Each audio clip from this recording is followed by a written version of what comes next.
Olá pessoal, tudo bem? Sejam muito bem-vindos ao nosso podcast Código da Arena. Aqui você encontra tudo sobre o agro, cavalo, boi. Acompanhe a gente que você não vai perder informações valiosas para o seu dia a dia, ok?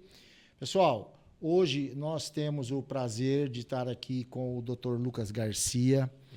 Dr. Lucas, para quem não o conhece, é médico, cirurgião plástico, vulgarmente conhecido como cowboy. O médico, Dr. Dr. Cowboy. Então, assim, as pessoas às vezes vão perguntar, né? Mas como assim um médico está fazendo o quê num podcast de cavalo? Não, é porque é do ramo, né? É do ramo, faz parte da nossa vida. Dr. Lucas é nascido em Rio Preto, cirurgião plástico, ele atende aqui em Votuporanga, atende Em Mirassol. Então, assim, é uma pessoa muito querida no meio, muito conhecida. A gente agradece a sua presença, doutor. Muito obrigado. Eu que agradeço de estar aqui com vocês. É um privilégio compartilhar, né? Inclusive, gente, isso aqui que eu estou usando hoje foi um presente do doutor. Muito obrigado de coração. Fiquei feliz que você gostou. Muito obrigado. Ele é natural de São José do Rio Preto e fez toda a sua formação na FAMEMA em Marília. Isso mesmo. A especialização, doutorado, cirurgia geral, plástica, tudo em Marília, né? Hospital das Clínicas de Marília, desculpa. É isso. E hoje ele está aqui com a gente e vai compartilhar um pouco desse mundo, essa loucura que deve ser vida de médico. Justamente, é uma loucura. É uma loucura, porque eu imagino que não tem hora para nada, né? E ainda conciliar isso com o cavalo. E como que o cavalo ajuda no seu dia a dia, melhora a compreensão do ser humano, porque o cavalo é um animal impressionante, né? É um animal assim, quem não conhece deveria conhecer o mundo do cavalo, porque eu estou no mundo do cavalo há 3 anos e eu estou apaixonado pelo cavalo e tudo aquilo que ele traz, né? Então eu acho que contribui muito para o nosso dia a dia. Eu falo em todo podcast, a nossa pequenininha que está aqui, tem 10 anos, eu estou levando ela nas provas não, está treinando aqui com a menina aqui, a Aniele, que é aqui do lado. Todo sábado a gente vai lá, estou devendo já que a gente não tem ido esses últimos sábados, mas assim, é muito gostoso, é um ambiente muito bacana, né? O pessoal do cavalo é um pessoal muito unido, é uma classe muito gostosa, é um pessoal... enfim, é só quem conhece. Então, fica aí um convite para você levar seu filho que tem algum problema. Enfim, o cavalo pode te ajudar muito. E é sobre isso que a gente vai começar o nosso bate-papo aqui. Doutor, como é que nasceu essa paixão pelo universo do cowboy? Como é que foi essa ligação?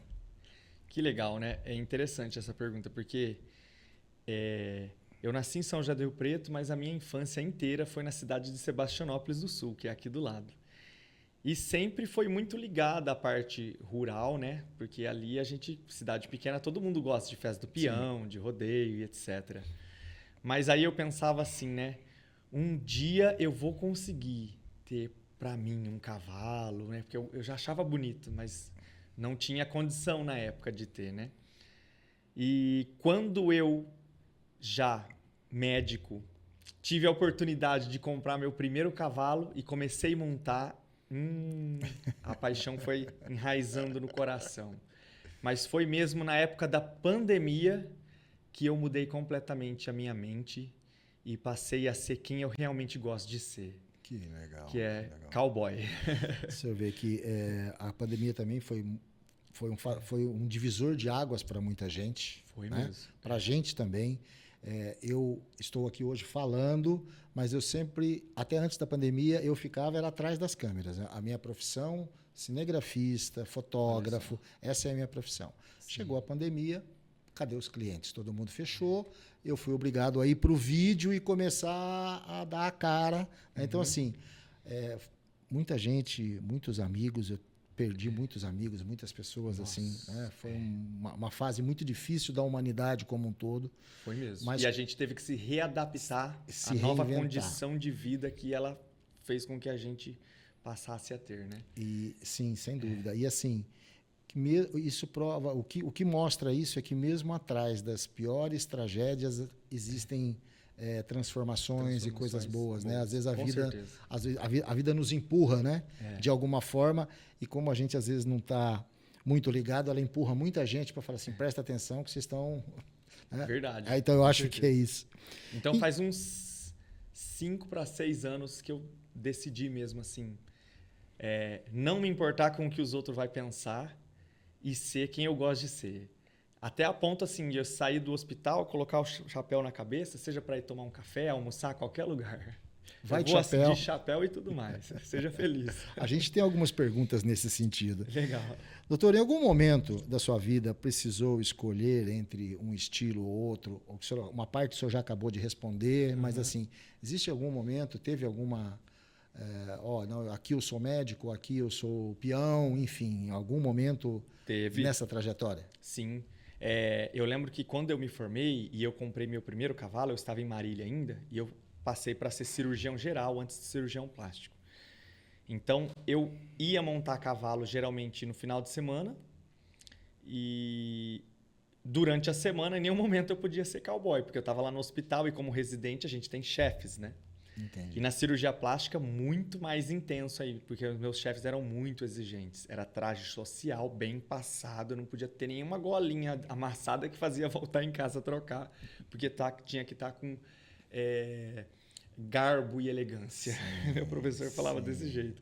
Então, essa época aí eu tive que penar e andar certinho no social e não no cowboy. Sim, são fases, né, da nossa vida que a gente precisa se adaptar àquilo que é posto naquele momento, né? Justamente. Não adianta a gente querer brigar com a sociedade e achar que nós estamos certos e o mundo está errado. Então, em alguns momentos a gente tem que se adaptar. Seguir a vida e ser feliz, né? Isso mesmo. Porque eu acho que em todo momento nós estamos fazendo uma construção.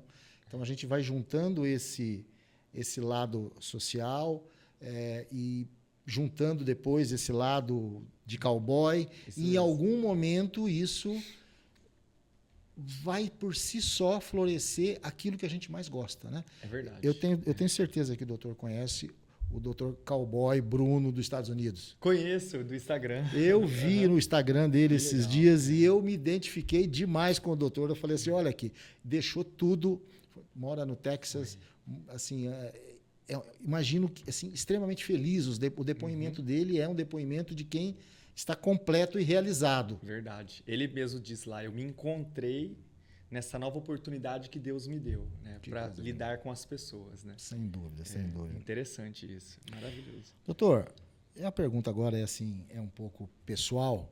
Já olharam para o senhor e disseram assim, esse camarada tem jeito de peão e não de cirurgião plástico? Uma parte o senhor já respondeu agora? Já olharam, já.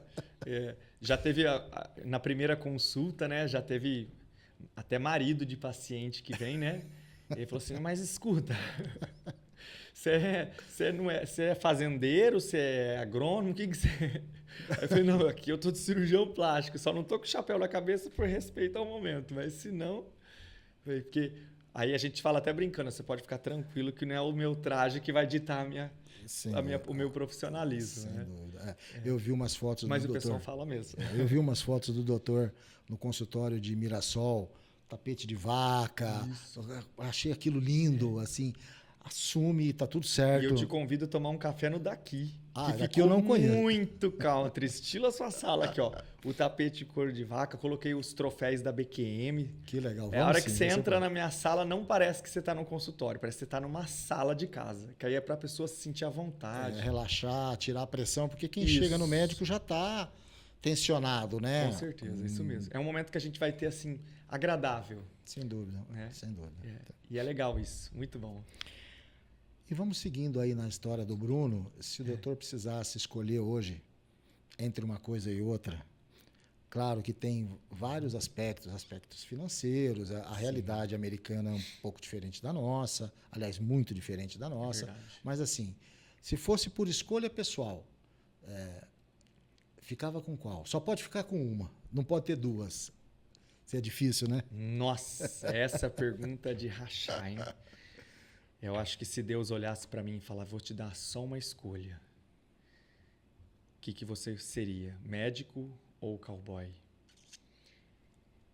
Para responder questão, eu penso que se eu for escolher ser cowboy, eu vou estar satisfazendo o meu ego, as minhas vontades e a minha pessoa, porque isso é o que me alimenta como pessoa. Mas eu não vou estar exercendo na terra o propósito que Deus me mandou para cá. Então, se fosse para escolher, eu escolheria ser médico, cirurgião plástico, porque é onde eu tenho a oportunidade de não pensar só em mim, mas de mudar a vida das pessoas, fazer elas se enxergarem novamente como pessoas belas, como imagem e semelhança do Criador. É um propósito. Não tenha dúvida.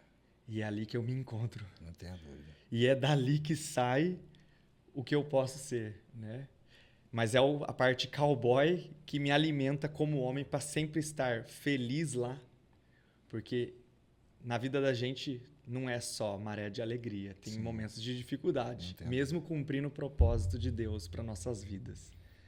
Mas a gente tem que ter fontes de alimento que façam a gente se sentir vivo. E isso daqui, ó, é muito bom. Não tenha dúvida. É um propósito. Eu sou fraco. Eu não posso ver sangue, que eu tenho um problema muito sério. Né? Assim, eu não, Cai a pressão, não serviria para ser médico nunca. Minha esposa e minhas filhas sabem, né? Uhum. Mas assim, eu acho uma profissão maravilhosa, né? A gente sabe que é uma profissão que algumas pessoas veem de uma maneira, não, o médico é isso, o médico é aquilo, mas eu acho assim, por tudo que eu escutei sobre a sua pessoa, que é diferente a maneira com que o senhor encara a profissão e como encara a outra pessoa que está ali do outro lado. Porque ela não é um cofre, não é uma carteira. É um ser humano, que a gente pode recuperar e trazer de volta a alegria, enfim, a energia positiva para que ela possa seguir em frente. Então, eu imagino que isso seja assim, de uma força muito grande, né? Assim, motivacional, ver um paciente recuperado, um paciente que sofreu um acidente e de repente precisa passar por uma cirurgia. Não vamos falar de cirurgia estética, vamos falar, né, uma cirurgia de reparação. Uma cirurgia reparadora, isso mesmo. Eu imagino que isso deva ser muito satisfatório. Não no sentido de satisfação, no sentido de falar assim, fui eu que fiz. Não, no sentido de falar assim, obrigado, Deus. Estou cumprindo o propósito. Exato. É isso aí. É isso aí. Muito e aí, uma coisa que eu penso muito, assim, sem estender essa parte para não te atrapalhar, é que quando eu tô lá, eu sempre penso assim, ó, eu não quero ser alguém que fala, isso não vai dar certo, isso não fica bom, você não pode. Não, eu quero ser uma esperança. Eu posso até achar que não vai dar certo, mas eu quero ser uma esperança de fazer a pessoa se enxergar novamente como uma pessoa que é única, que é amada, que tem uma família por trás, entendeu? Então a gente tem que ser, no mínimo, se eu não puder ajudar, que eu seja uma esperança. Tá certo. E é muito bom isso. É muito bom. Imagino que seja recompensador como homem, né? Também, vixe, maravilhoso. Como homem, porque a gente se sente cumprindo o dever de Deus, aquilo que a habilidade que ele lhe emprestou, né? Eu acho que isso deve ser assim reconfortante, né? Não tenho a menor dúvida. É muito bom. Doutor, o cowboy na arena agora. Vamos entrar no mundo do cowboy. Qual a modalidade que o senhor pratica? Qual a modalidade que mais lhe agrada? Ou aquilo que... Não, eu quero fazer isso, hoje eu estou fazendo aquilo, enfim. Qual é o caminho hoje, desde a pandemia até agora, que o doutor tem trilhado no mundo do cavalo? Vamos lá. Quando foi na época da pandemia que eu comecei a montar mais, eu morava em Ribeirão Preto e lá tinha um centro de treinamento que era voltado mais para a modalidade de rédeas. Então eu comecei no mundo das rédeas. Então aprendi muito a domar o cavalo, a fazer a parte de equitação, um círculo bem feito, uma redução de velocidade bem feita, uma troca de mão e pé bem feito, um esbarro bonito, um spin bonito, que são as manobras de elegância, né, do cavalo. E aí foi muito bom, porque aí eu ia no núcleo de rédeas, o Triângulo Mineiro, a Anhanguera, e aí culminava sempre indo na BQM em Araçatuba no final. E quando eu fui para a BQM a primeira vez, eu falei, nossa, tem muito mais modalidade do que eu imaginava. E aí eu falei, não, vou continuar na rédeas. E foi muito bacana, porque em 2023 eu consegui ganhar ser campeão na categoria amador, que era principiante na época. E acho que tinha aproximadamente 17 competidores e eu fiquei em primeiro lugar. Foi a minha primeira fivelona. Cheguei a dormir com a fivela do canto. Mas aí, quando eu tava lá, eu falei assim, nossa, mas olha que cheiro gostoso de gado. Eu sou apaixonado do cheiro de gado também. Eu falei, o que será que tem? Aí eu fui ver a outra arena. Aí tava tendo numa outra arena uma competição que chama Working Cow Horse. Que você entra, faz toda a prova de rédeas e a hora que termina a prova de rédeas, solta um gado, um boi, uma res, um bezerro. E aí você vai fazer manobras com o bezerro. Com o bezerro. Aí eu fiquei apaixonado. Eu falei, é isso que eu quero pra minha vida. Que não é só montar, é a lida com o gado. É a lida com o gado. Que aí é o cowboy de verdade. É a prática, né? É a prática, Aí eu fui pesquisar sobre o Working Cow Horse. Aí eu vi que foi uma modalidade que começou no sul dos Estados Unidos ali, né? Entre a Califórnia até o Texas, na divisa com o México, que é onde os vaqueiros, tanto americanos quanto mexicanos, tinham que conduzir o gado naquelas regiões montanhosas. Então eles faziam, né? As manobras de cercar o gado em box, de fazer o gado correr para mudar de direção, de fazer eles andarem em círculos, que é o que faz o Working Cow Horse. Sim. E aí, quando eu comecei a praticar, não tinha muito em Ribeirão Preto, mas depois eu me mudei para Mirassol, para morar com os meus pais. E em Mirassol tem um centro magnífico de Working Cow Horse, que é do João Paulo Capelin.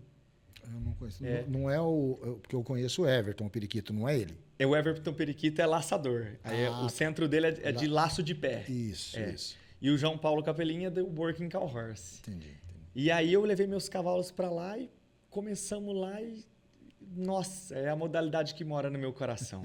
O Working Cow Horse, que eu faço as rédeas e depois eu faço a manobra com o gado. Entendi. É como se fosse a apartação ou segurar o gado, Isso, exatamente. Justamente. Ou seja, a primeira modalidade ela é como se fosse uma exibição. Uma exibição, isso mesmo. Que As você partes mostra técnicas, aquilo, controle com o animal, troca de pata, esbarro, isso Spin. tudo é a parte técnica. Aí a outra parte, que é a parte prática, coloca em prática exatamente tudo aquilo que foi feito na primeira parte. É isso. Isso aí. Por isso que é apaixonante, porque você mostra que você está conectado com o animal, com o cavalo, que é a nossa paixão, e que você e o cavalo são um conjunto que faz o negócio dar certo ali com o gado. Perfeito. É muito gostoso. E quem assiste se apaixona, viu? Eu fiz uma prova que eu também não conhecia. Como eu disse, eu estou há pouco tempo, né? Eu comecei no mundo do cavalo com fotografia. Legal. Que é a minha praia. Fotografia de animal para venda. Eu ainda estou estudando, já fiz alguns cursos. Essas fotos que estão aqui são nossas. Maravilhosas. A gente tem corrido bastante atrás disso. Sim. Nesse meio do caminho, me apareceu um convite para fazer prova de 3 tambores. Fotografia de prova de 3 tambores. Eu fiz algumas provas. Inclusive, uma amiga acabou de me ligar agora para uma prova amanhã, mas eu não posso. E nesse caminho me levaram para Barretos para fazer Tim Paine, que eu não conhecia Tim Paine. Eu fiquei lá uns 3 dias em Barretos fazendo Tim Paine. É uma modalidade também muito bacana. Né? É a prova da família. Porque aí sempre vai em 3 cavaleiros. Aí dá para ser o pai e os filhos, ou o pai, a esposa e o filho. E foi delícia. Isso que eu vi lá. Assim, a união muito grande, né? O pessoal normalmente é exatamente isso. São amigos, é a família, é o pai, a filha, o irmão, enfim, né? É muito bonito. Foi muito bonito. Para a gente que está trabalhando, é muito cansativo, que é uma prova de praticamente 12 horas de prova. Tem muita passada. Né? Porque tem muita passada. Os conjuntos mudam, né?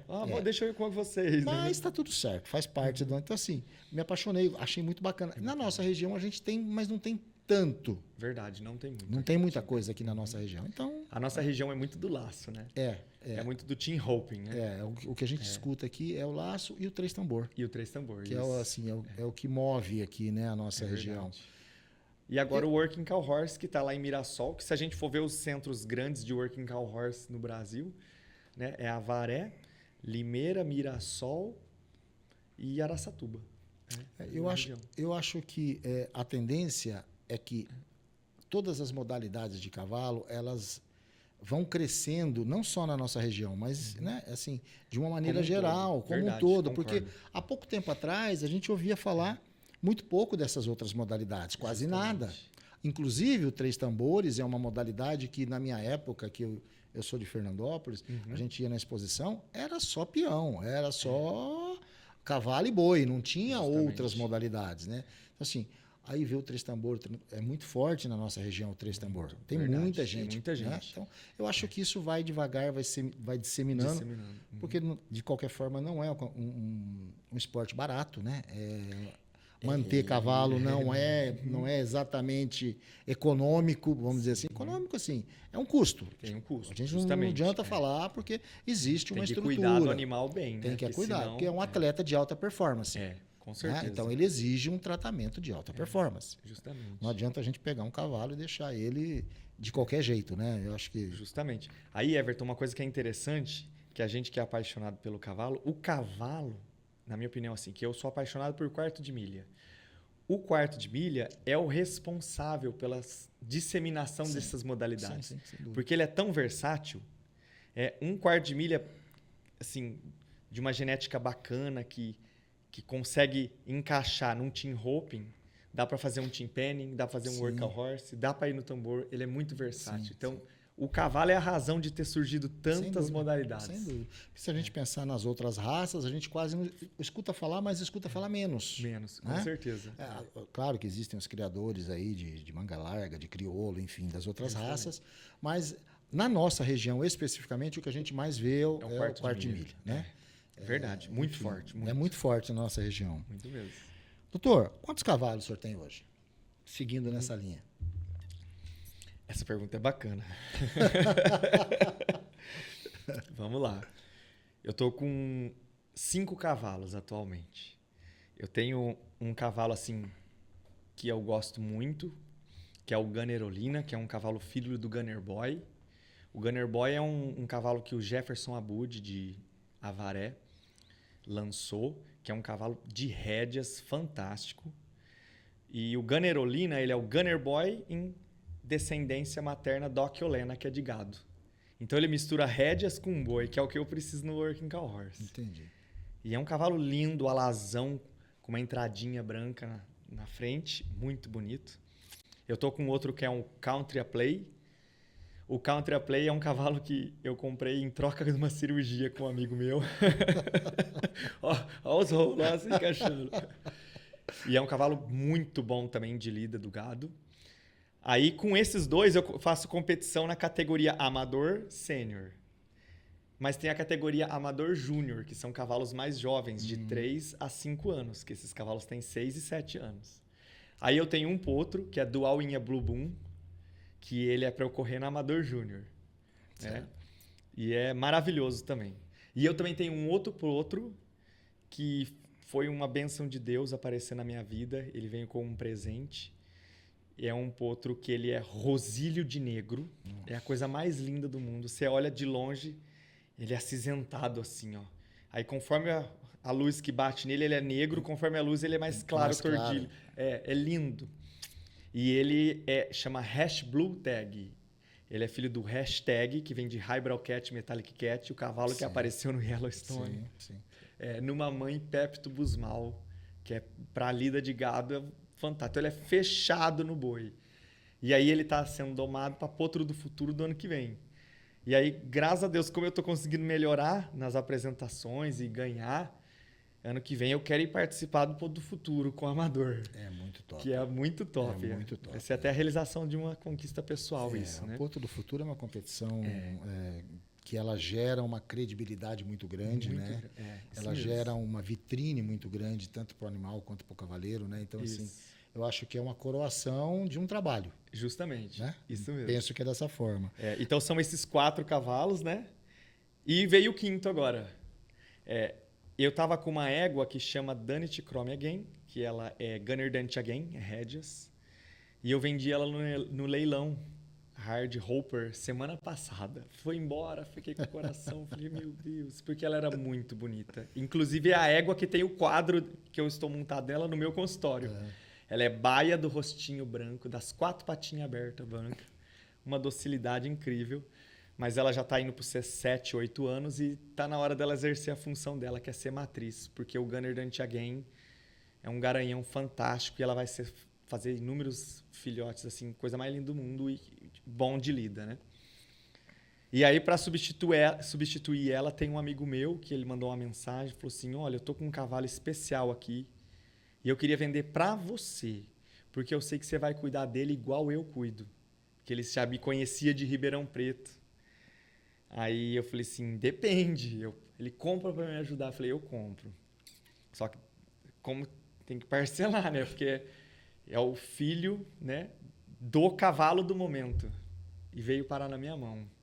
Acho que tem uns 7, 8 só no Brasil. Nossa, não sei se você ouviu falar do cavalo que foi vendido no leilão da JBJ Ranch, sim. Inferno 66. Sim, Inferno, ser filho do Inferno. Eu tenho um Vulcano 66 que veio parar na minha mão, um presente. Que coisa linda. Ele é um Inferno 66 da cara branca, do olho meio clareado, da pata aberta que sobe, só que ele é baio dourado, chega a brilhar. Nossa, que coisa linda. Foi um presente de Deus. Mas não tenha dúvida. É um presente de Deus. E tá escondidinho, não apareceu ainda. Vai aparecer na hora certa. E os animais do senhor tem alguém que cuida? Tem, enfim, como é que funciona essa questão de tratador? Tem um local onde eles...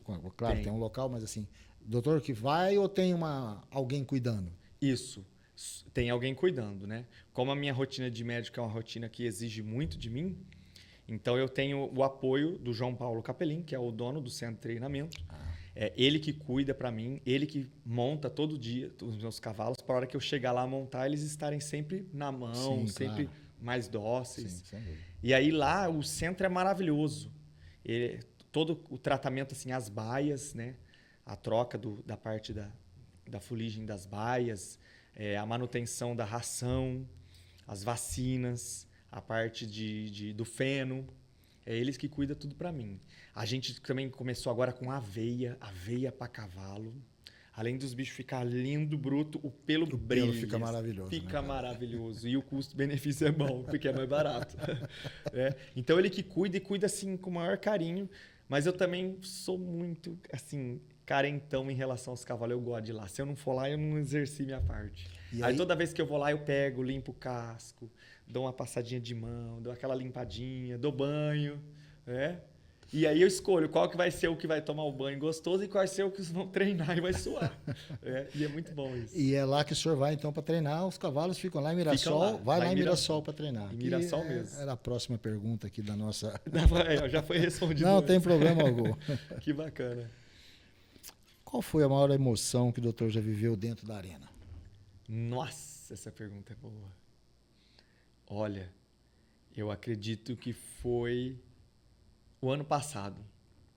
O ano passado, nós fomos para uma prova da BQM que chama Copa dos Campeões, que é quando os 5 melhores que vêm do campeonato nacional e a outra disputa, que é uma em abril, uma em julho, e a Copa dos Campeões no fim do ano. Uhum. Então, escolhe os melhores e participa da Copa os que estão habilitados. E eu consegui ir para a Copa, que eu estava bem, né? Só que eu não tinha ganhado ainda um primeiro lugar. E aí, quando eu estava indo para a Copa, a gente foi tudo junto em turma. E aí, o João Paulo corre com o meu cavalo na categoria profissional, light, porque ele só mexe com isso. Ele que corre na categoria aberta, são quem só vive disso. E eu corro na amador porque eu não vivo disso. É meu hobby, meu lazer. Perfeito. E aí, indo para lá, eu falei para ele, cara, eu pedi a Deus em oração que você ganhasse primeiro lugar no profissional light. E só que eu falei, Deus, eu quero ganhar primeiro lugar também, porque eu quero uma fivela nova. E um troféu dourado, que é muito bonito. E eu tô com fé que nós vamos conseguir. E aí ele correu um dia antes e ele ganhou. Aí imagina o meu coração para entrar na pista. Falei, agora eu tenho que fazer minha parte, né? Tem que ganhar Meu também. Meu Deus do céu, eu entrei com o coração na mão. Mas aí eu entrei com tanta fé, com tanta confiança, eu até soltei um pouco mais o romal, a rédea, para o cavalo fazer o que ele sabe fazer. Deixar o animal tocar. Eu descobri uma coisa. Eles amam fazer isso. Às vezes a minha ansiedade que atrapalhava ele. E é tão bom que isso me controla também, sabe? Me dá aquela sensação de estar ali, de falar, eu posso confiar nesse cavalo. E ele comigo em cima, eu tenho certeza que ele pensa assim, é o meu guia. Eu estou fazendo por ele. Entendeu? E é maravilhoso. E eu soltei, e eu fui. E a hora que terminou a prova, eu quase enlouqueci. Eu falei, eu acho que eu ganhei. E eu ganhei. Aí foi a maior emoção. Porque aí na hora de dar entrevista eu falei que eu tinha feito a oração e pedi para Deus dar a vitória pro João no dia anterior e uma para mim. Que legal. E aí foi muito bom. Eu não consigo imaginar como deve ter sido essa emoção. Foi de ter o cavalo, né, assim, dos sonhos ganhando. Justamente. E o doutor também ganhando, numa competição tão importante, né? Uma competição que assim, nossa, a gente sabe que é concorrida. Copa dos Campeões. É só os campeões, né? Já teve 2 eliminatórias para chegar até ali, né? Justamente. Então, assim, não é qualquer um, né, que chega, Verdade. né? Ali chegou o suprassumo daqueles animais estavam ali naquele momento, né? Os cavaleiros e os cavalos, né? Justamente, isso mesmo. Doutor, se tivesse que escolher hoje um cavalo, qual é o cavalo que marcou a sua história e por quê? O Ganerolina. Você descobriu que eu gosto dele, né? O Ganerolina marcou minha vida porque as minhas últimas conquistas foram todas com ele. Mas marcou minha vida porque eu pensei assim, existe uma competição que a gente faz no Brasil que teve só 2 edições até agora. A primeira edição chamou Desafio do Vaqueiro e a segunda edição agora chamou Prova do Cowboy. É uma competição na qual você faz 4 modalidades tudo no mesmo dia. Todos os vaqueiros. Então a gente faz apartação, a gente faz laço cabeça, que chama steer stopping. A gente faz rédeas e por fim cow work, que é o cow horse.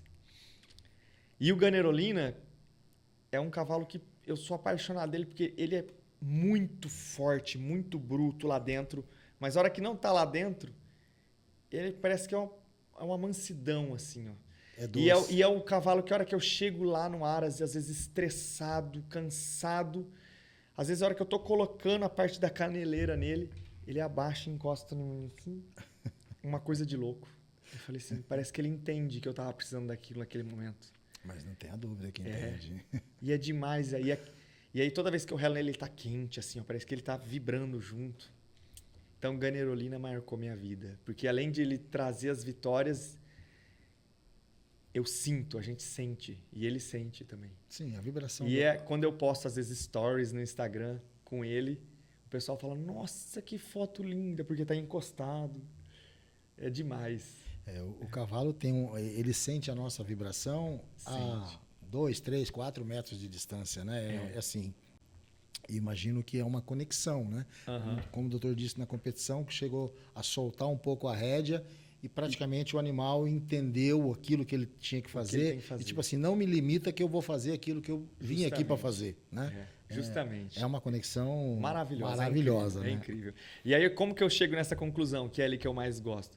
Porque dos meus cavalos é o único que tem apelido. Geralmente a gente coloca no apelido daquilo que a gente mais gosta, né? Aí toda vez que eu chego lá e gosta, e comem, o feno dele acaba mais rápido que todos os outros. Aí eu chamo ele de gordo. Eu falo, eu vou montar no gordo hoje. Falo brincando, mas é o que eu mais gosto. Vixe, eu vi, inclusive, achei muito interessante o nome do seu cachorro. Bisturi. Bisturi, verdade. Eu achei demais. Foi demais. Quando nós fomos ter o Bisturi, fiz uma enquete. Gente, qual que é o nome que vocês acham que tem que dar pro cachorro? Aí... as próprias pacientes ajudaram a escolher. É bisturi. E pegou, que é uma coisa de louco. É demais, né? Muito legal. Doutor, o que o mundo do cavalo te ensinou e que leva diariamente para dentro do centro cirúrgico? Qual é a pegada? Qual é aquilo que o senhor acabou de comentar, que às vezes chega lá e o cavalo te tira aquele estresse, aquela energia, ajuda justamente a dissipar isso. E o que isso... me conduz na parte da medicina. Exatamente. O cavalo, quando eu estou conectado com ele, seja para eu montar por prazer próprio, ou então para eu entrar na arena para competir, eu sinto um equilíbrio ali. Me equilibra como pessoa, me equilibra como homem, como essa conexão. Além do equilíbrio, eu sinto uma força enraizada assim enorme. Além do equilíbrio e da força, eu também consigo sentir conexão. Conexão. E isso é maravilhoso, porque é o mesmo que eu tenho na hora que eu entro no centro cirúrgico. O equilíbrio, de saber que eu estou sendo competente no que eu estou fazendo, que eu tenho capacidade para fazer o melhor, que é a mesma forma na competição, a capacidade para fazer o melhor, a força. Eu estou cansado. Não, eu ainda tenho muita força. E o cavalo é assim, tem vezes que você treinou, mas você fala, mas não, é mais uma passadinha ainda, e ele entrega tudo de si. Por que às vezes a gente não entrega, né? A gente tem que também entregar tudo de si sempre. E a conexão de confiança. Toda paciente que vai operar comigo, ela entrega a vida dela na minha mão. E é uma confiança, assim, muito importante, porque é onde eu exerço a responsabilidade de cuidar daquilo que Deus colocou na minha mão. Porque nós somos todos filhos do Senhor. E quando eu estou trabalhando, eu penso, eu tenho um patrão para quem eu tenho que prestar responsabilidade. E é Deus. Porque eu estou cuidando do que Ele criou. Da imagem e semelhança dele. E isso é muito bom. É muito profundo. É muito bom. É muito profundo. É muito profundo. E é uma coisa que quando eu tô lá com o meu cavalo, eu também sinto essa conexão, assim, de... Ele tá exercendo a função dele ali, de estar comigo ali, seja na condução do gado, seja no momento, e ele entrega. É muito bonito isso. É bacana. A gente entende que tanto na arena, quando chega próximo ao cavalo, ou quando chega dentro de um centro cirúrgico, o amparo de Deus é muito forte, né? Muito forte. E essa conexão, ela se faz com aquelas pessoas que conseguem sentir. Justamente. Porque tem gente que não consegue sentir isso, que não enxerga, às vezes, na pessoa ou aquilo que talvez precisasse. Então, quando a gente se entrega, a gente sente uma conexão que parece que a gente sai do corpo. A gente sai do corpo. É verdade. Aquilo vai tão natural, parece que é uma extensão do nosso corpo que está fazendo aquilo. Justamente. Né? E essa conexão, assim, é uma coisa que é muito forte também na parte espiritual, porque quando eu vou entrar na arena para competir, eu faço uma oração, né? E eu penso, Senhor, livra a gente de qualquer tipo de acidente, porque nós estamos aqui para se divertir, para ter um momento de prazer, né? Um momento gostoso, do que a gente gosta como pessoa. E eu falo, não deixa meu cavalo machucar, não deixa eu machucar. E que seja feita a tua vontade. Nós estamos aqui e que o Senhor não me deixe ter medo, para que eu venha sempre ser guerreiro. E a hora que eu entro na cirurgia, eu falo a mesma coisa. Senhor, as minhas mãos sejam as suas mãos.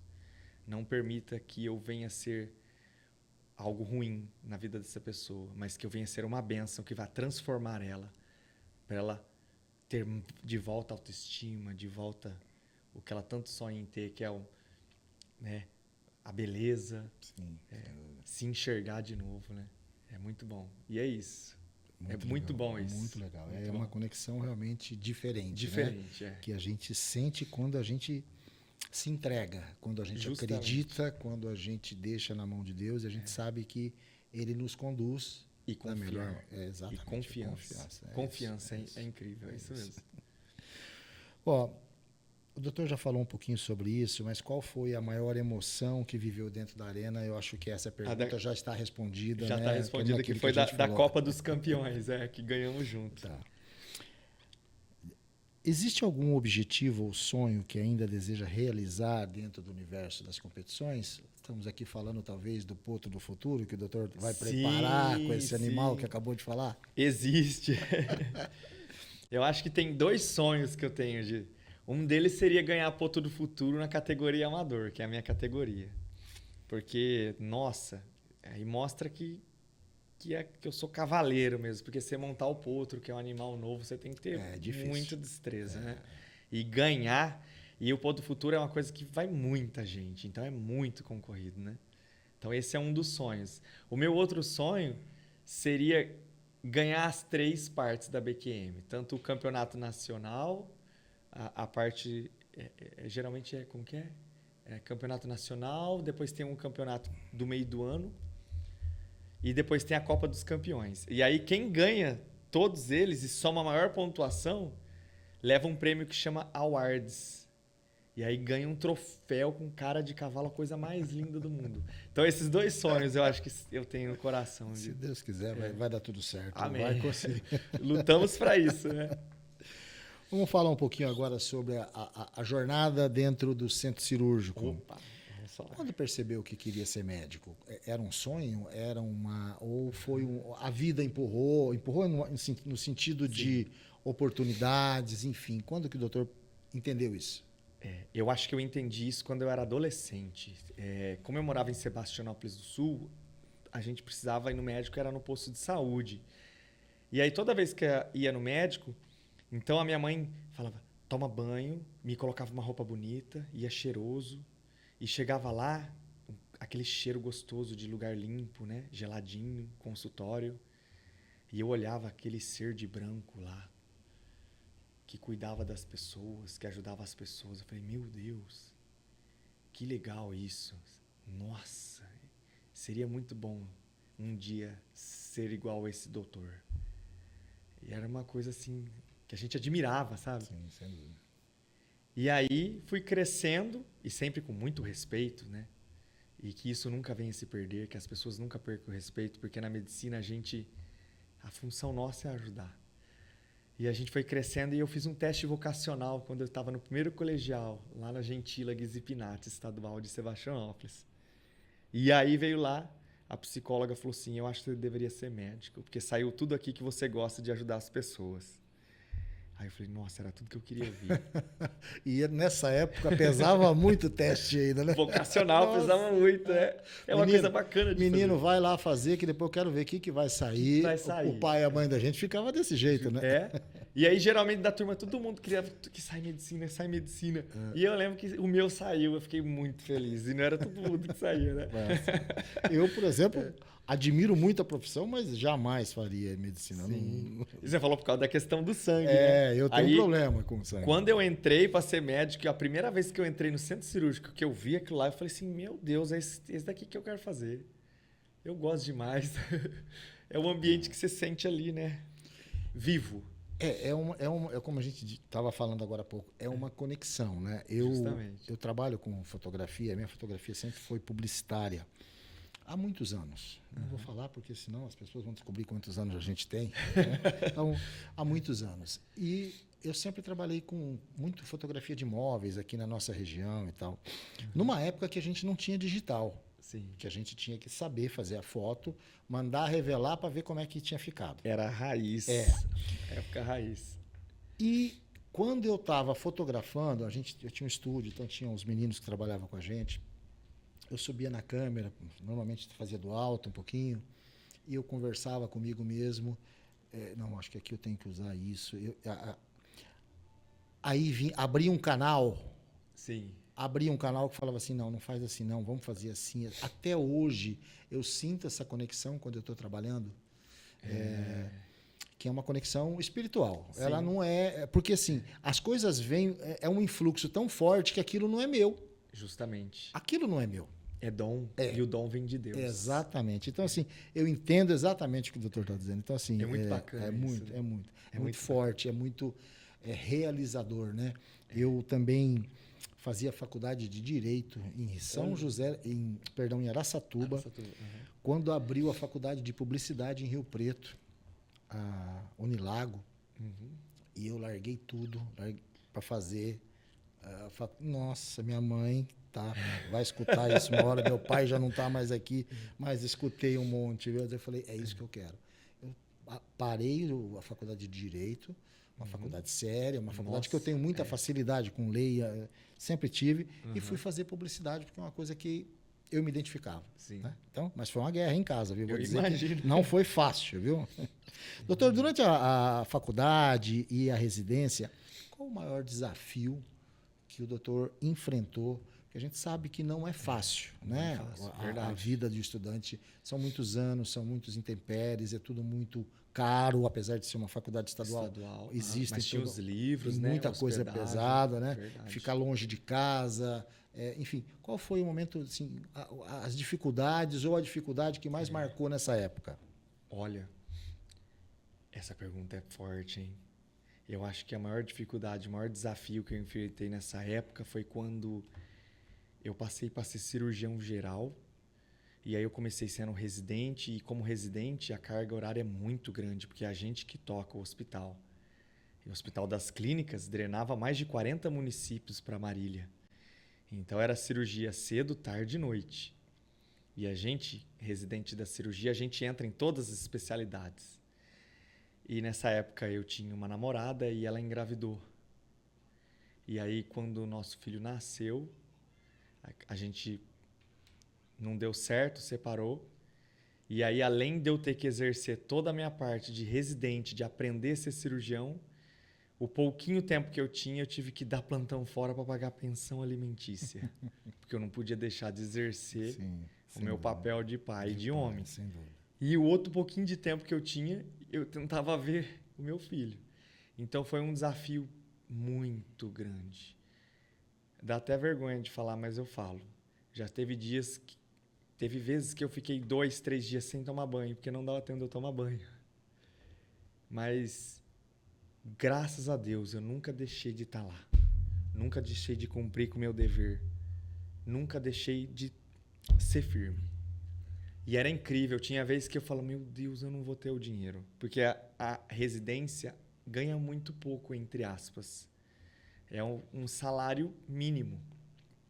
Para todas as coisas que você tem que pagar, aluguel de apartamento, né? Aí você tem que ter um carro para sair para o hospital, para outro hospital, aí já é financiamento de um carro, aí mais uma pensão alimentícia e tudo mais. Então foi a época mais desafiadora da minha vida. Foi a época de cirurgia geral. E foram 2 anos. E além de tudo isso, eu tinha que ter tempo de estudar para conseguir ser cirurgião plástico, que era mais uma prova. E Deus foi tão misericordioso comigo que Ele ainda me deu a capacidade de passar.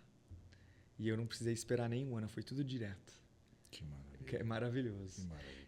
Por isso que às vezes eu penso, o desafio, ele vem na medida certa. A maior guerra é dada ao melhor soldado. Né? E é até um incentivo para quem está ouvindo, para quem está passando algum momento de desafio na vida. Pode ter certeza que Deus não vai permitir que você passe por algo que não seja capaz de lidar. Né? Você tem que ter fé, nunca desistir e nunca deixar de olhar ao seu redor quem está junto com você, porque você não está sozinho. Nunca. É muito importante isso. Né? Eu não consigo imaginar o que o doutor passou. Não adianta eu falar, a gente sabe, Imagina. porque cada um tem as suas dificuldades e cada um Sim. suporta de maneira diferente. É verdade. Mas eu imagino que não deva ter sido não foi fácil. Momento fácil da vida. Justamente. Numa fase de afirmação como profissional, numa fase que precisa desenvolver habilidades, que precisa mostrar competência. Vixe. E ainda tem... responsabilidade, cobrança, Sim. competência. Aí tinha tudo isso e mais um pouco. Pois é, e a hora que seria a hora do descanso, ainda tinha que trabalhar para pagar as contas.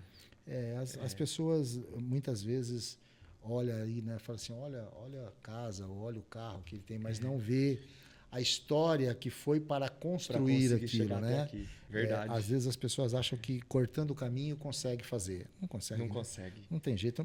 No Brasil ainda tem uns jeitos que eles conseguem fazer, mas verdade, enfim, mas aí não chega não dá muito certo. Mas, verdade, porque para ser quem a gente tem que ser, a gente tem que passar por tudo. O atalho só vai fazer você postergar algo que depois vai ter que vir para você se transformar em quem Deus quer que você seja. Não tenho dúvida. Às vezes naquele momento a pessoa se engana e acha que está tudo bem. Justamente. Ele está se enganando, porque a vida cobra, né? É verdade. Eu acho que a justiça divina ela é justa em todos os seus aspectos. Então, a gente não consegue... o senhor pode me enganar, eu posso lhe enganar, mas quem engana Deus? Ninguém. Né? Então, não tem como. Não tem como esconder nada de Deus. É verdade. Isso. É verdade. Muito bom. Nesse momento, houve alguma fase mais difícil ainda que pensou em desistir? Durante essa passagem, que foi uma das mais... Teve sim. Teve alguns momentos que eu pensei em desistir. Teve uma época que aí depois, quando eu consegui entrar para ser cirurgião plástico, né? Aí eu passei na prova para ser cirurgião plástico. Aí eu virei residente da cirurgia plástica. Aí eu falei assim, nossa, minha vida vai melhorar. Que engano. O R1, que é que toca tudo, né? Aí eu descobri que eu tinha que ter muito mais responsabilidade ainda. E aí foi a época que foi mais difícil ainda, porque eu tinha que estar engomadinho, certinho, tudo bonitinho, cheiroso, porque um cirurgião plástico ele tem que ter uma apresentação. Sim. E o meu professor era muito exigente. E ao mesmo tempo, eu tinha que estar lá presente no hospital, fazendo as cirurgias reparadoras, cirurgias estéticas. Saía de lá, aí às vezes não dava tempo de eu ir ganhar o dinheiro para pagar as contas, eu ia ajudar o meu professor no centro cirúrgico. E aí teve época que foi terrível. E para complicar ainda mais, o meu professor, hoje eu enxergo ele como um ser que foi substancial na minha formação, não só como cirurgião plástico, mas como um homem de verdade. Mas ele foi extremamente exigente. Teve vezes dele chamar de lado na sala, fechar a porta do centro cirúrgico e colocar o dedo na cara e falou: desiste que isso não é para você. Nossa Senhora. Aí eu falava para ele assim: professor, o senhor me desculpa, mas eu não desisto nunca.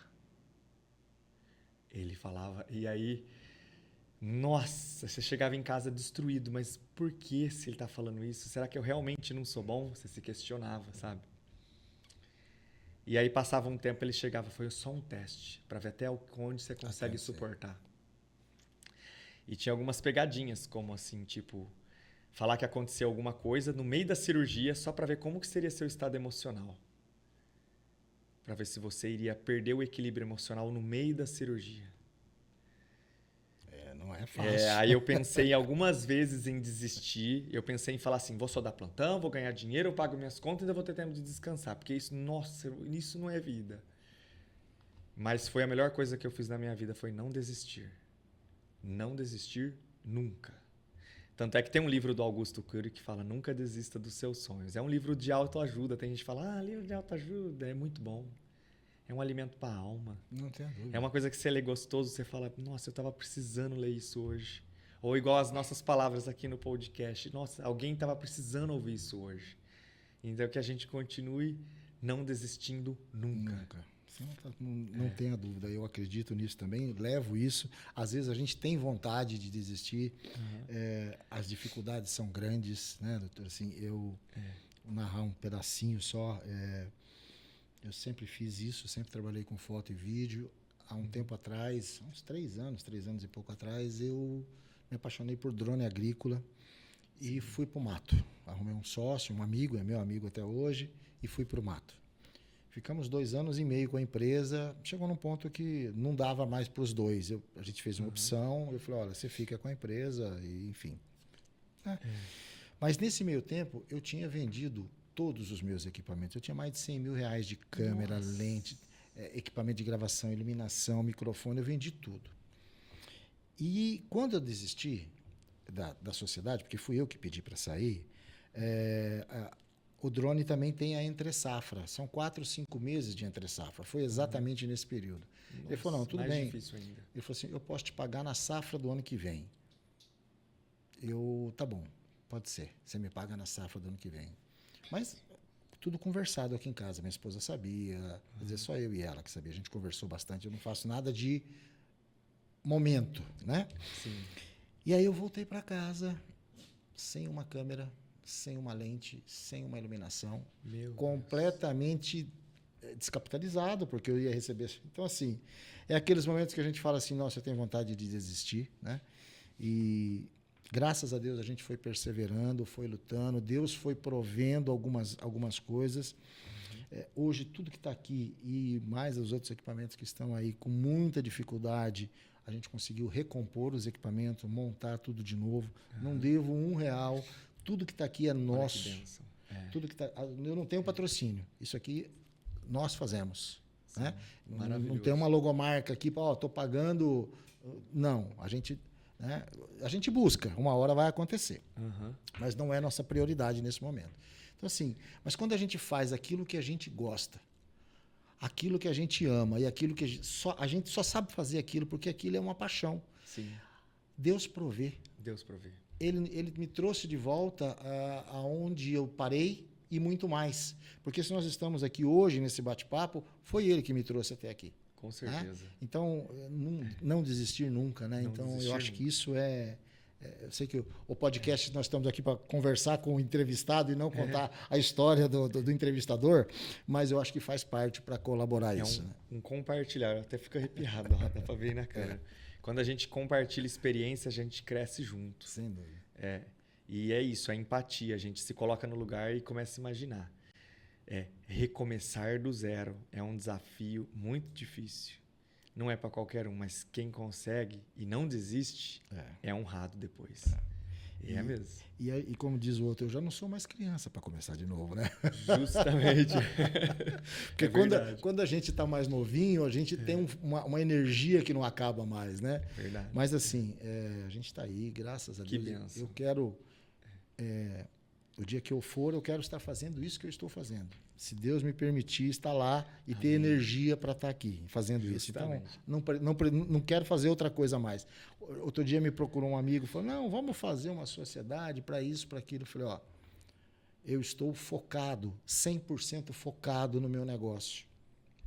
Nada vai me desviar mais o foco.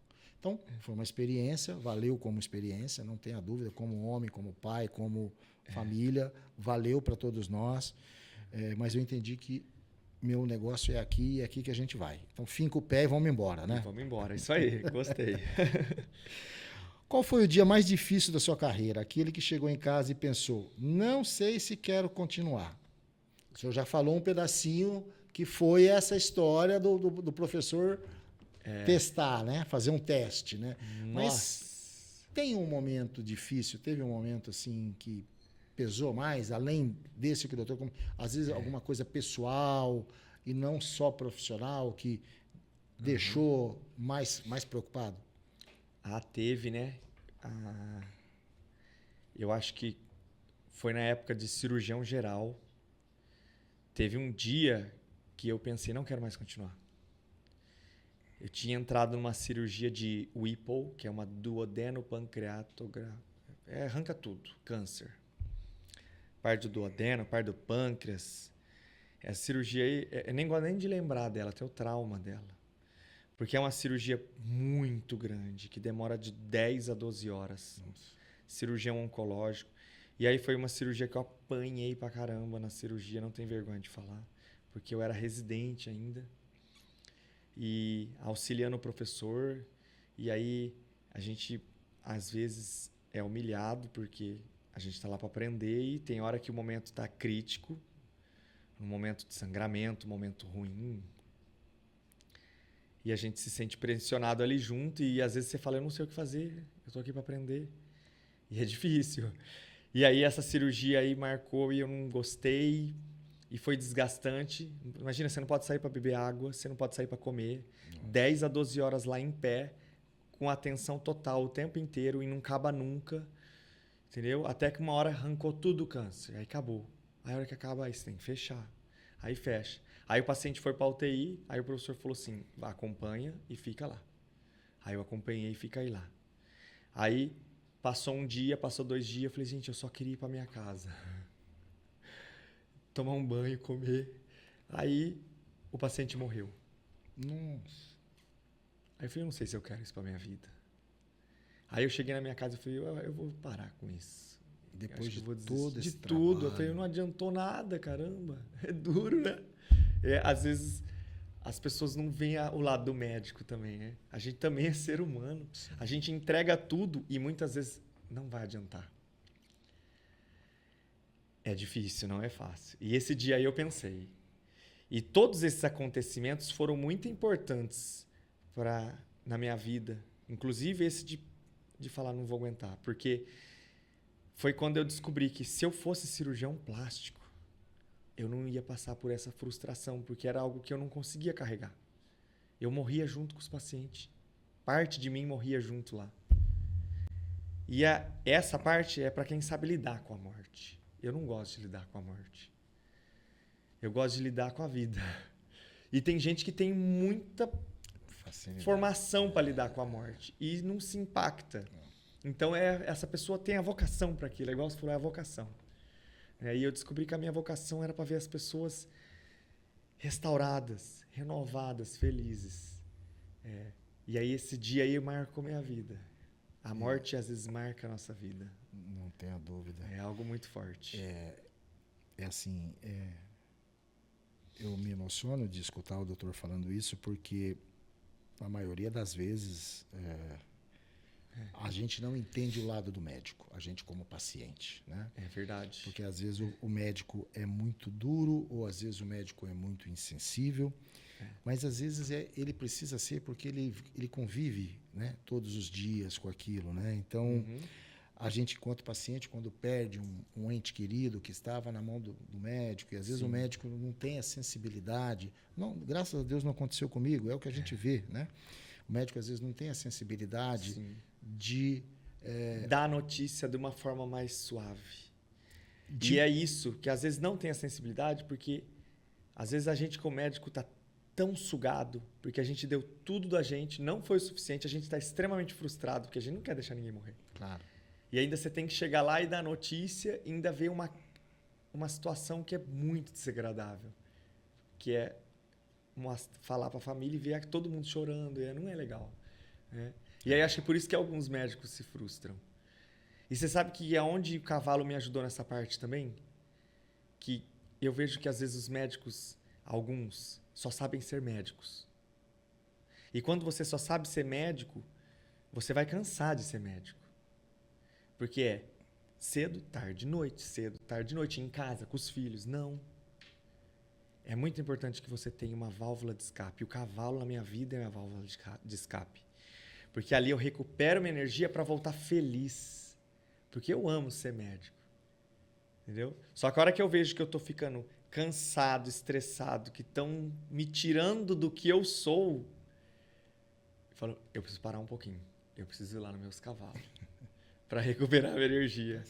E aí eu volto feliz. Mas é isso. Para nunca atender ninguém chateado, nunca atender ninguém com a cara feia, né? Nunca destratar ninguém. E essa parte, o cavalo, toda a minha energia ruim, todo o meu cansaço, todas as minhas frustrações, eles me ajudam. É até bom, porque tem vezes que eu tô escovando eles ou tô dentro da baia pegando. Eu falo até que é bom que ninguém tá lá por perto, que o João Paulo tá na pista, ou eles estão por fora, porque eu converso com o cavalo. Eu falei, gente, se alguém ver isso, vai achar que eu sou louco. Mas eu acho que essa válvula de escape é muito importante. É muito importante, né? Ela porque assim, só trabalhar, e ainda mais num ambiente de alta pressão, né? Justamente aí que você tem que ser responsável o tempo inteiro e não pode perder nada. Não aceita erro. Não aceita erro, porque não dá para voltar atrás. Né? Justamente. E é uma vida que está ali, que tem pessoas esperando lá fora, que tem filhos, que tem um trabalho, que tem uma inserção social, né? E é uma coisa interessante. E aí, o cavalo me ajuda nisso, porque ela tem força, eu vejo a força, eu me espelho assim, né? É muito legal. Eu comprei um livro que chama, como que é? Eu quero ler ele, não deu tempo de eu ler ainda, tá faltando um pouquinho de tempo. Aprenda com o Cavalo. É de um cowboy americano. E é legal porque ele fala que ele aprendeu muitas formas de encarar a vida como o cavalo encara a lida. A postura, a força. Sim, a energia, bacana, né? O tempo todo, né? O tempo todo. O cavalo Preciso ler o livro, tá lá em casa, tá na cabeceira. A cabeceira já leu. Antes de dormir, pelo menos 5 minutinhos. Doutor, vamos falar um pouquinho agora da parte de cirurgia especificamente. Uhum. Qual é o maior mito sobre cirurgia plástica? Assim, quando a gente fala mito, as pessoas falam assim, não, é muito caro, não, isso não é para mim, ou assim, a fulana fez e não deu certo. Enfim, sempre tem as histórias das comadres, das pessoas. Qual é um mito que o senhor vê com bastante frequência no consultório? Tem um mito que é o medo, né? Que as pessoas têm medo de cirurgia plástica. E por que eu acho que o medo ele pode ser um mito? Porque fala que fulano morreu, Beltrana morreu. Mas aonde foi feita essa cirurgia? Foi num hospital capacitado, com uma equipe integrada, responsável? Foi feito os exames pré-operatórios? Foi feito todo o check-up? Foi feito todo um alinhamento? Porque toda cirurgia que a gente faz, Eu tenho tanta segurança do que eu estou fazendo, porque se eu não tivesse, eu ia abandonar. Porque ninguém aguenta viver o estresse gigantesco todos os dias. Sim. Tanto é que a cirurgia é um prazer para mim, eu gosto de estar lá. Eu coloco a minha música de fundo na hora que eu estou operando, num volume baixinho, porque eu tenho que ouvir também os monitores, tudo, mas é um momento extremamente agradável. E o mito do medo, ele está enraizado, eu acredito, porque antigamente a gente não tinha os recursos que a gente tem hoje.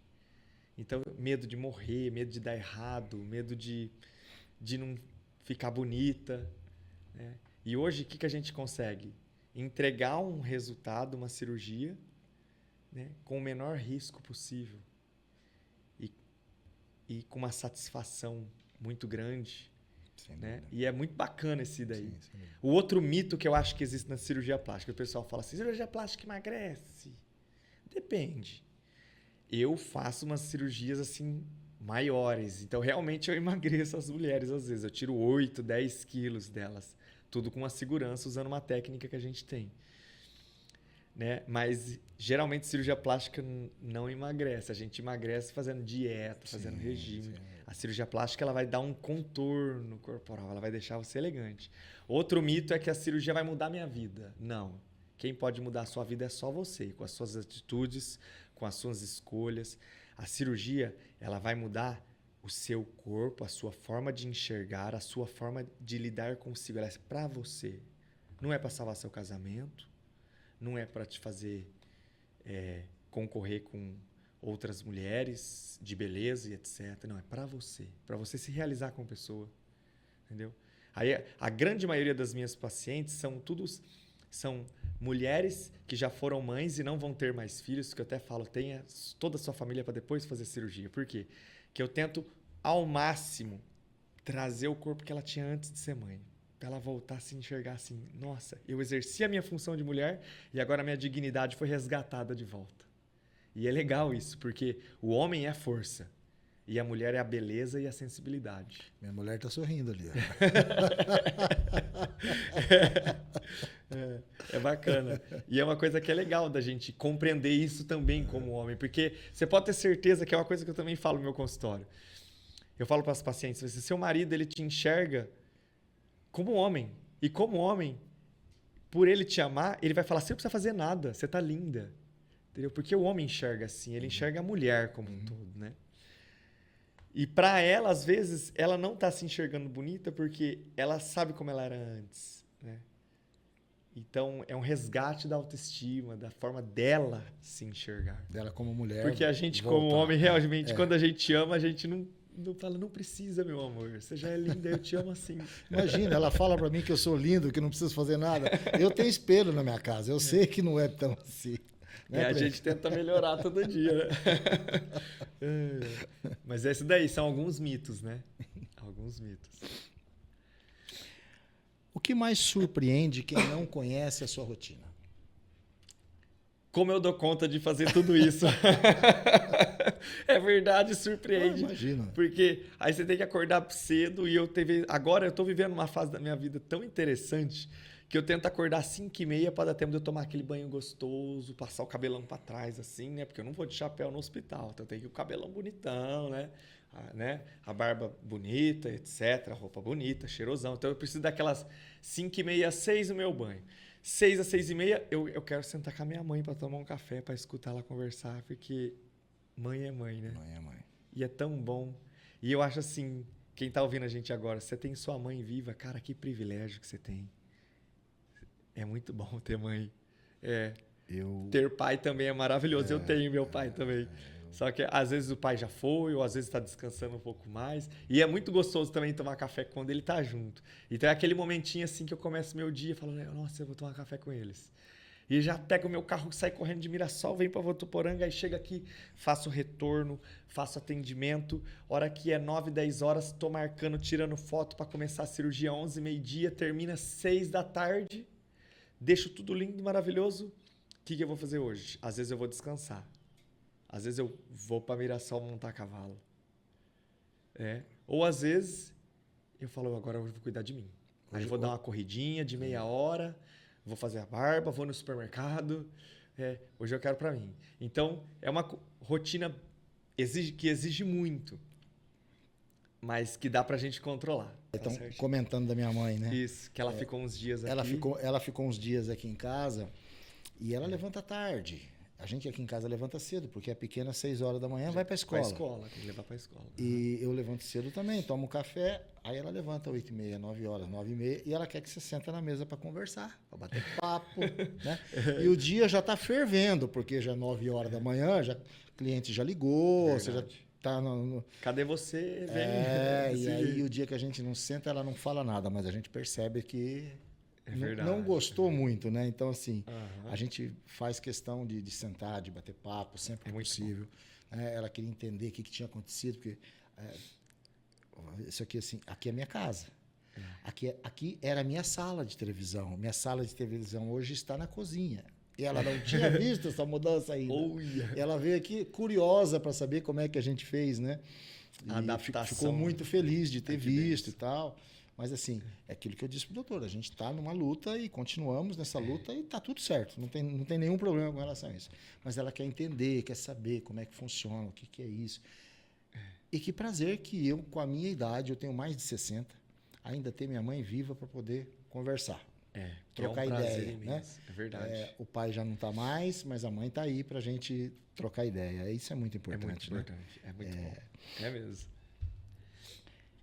Existe gente que procura a cirurgia plástica tentando resolver dores emocionais que nenhuma cirurgia consegue curar. O doutor já respondeu uma parte disso, né? Já falou uma parte disso, que muita gente, às vezes, se projeta em alguma imagem as suas dificuldades emocionais.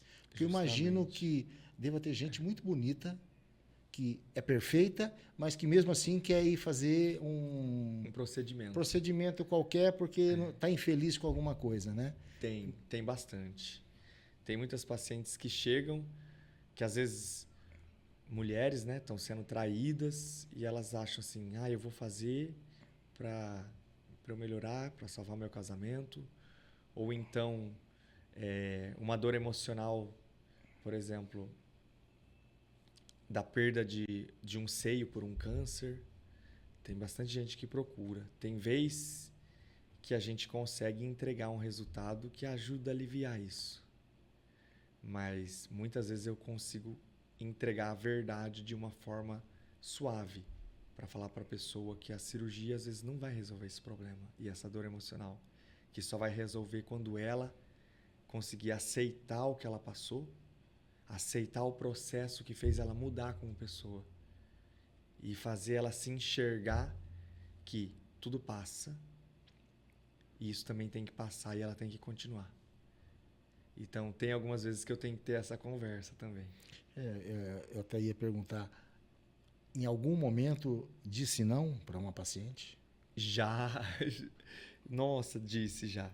Eu já tive uma paciente que ela juntou o dinheiro e ela estava toda feliz e a hora que foi fazer os exames pré-operatórios, tudo alterado.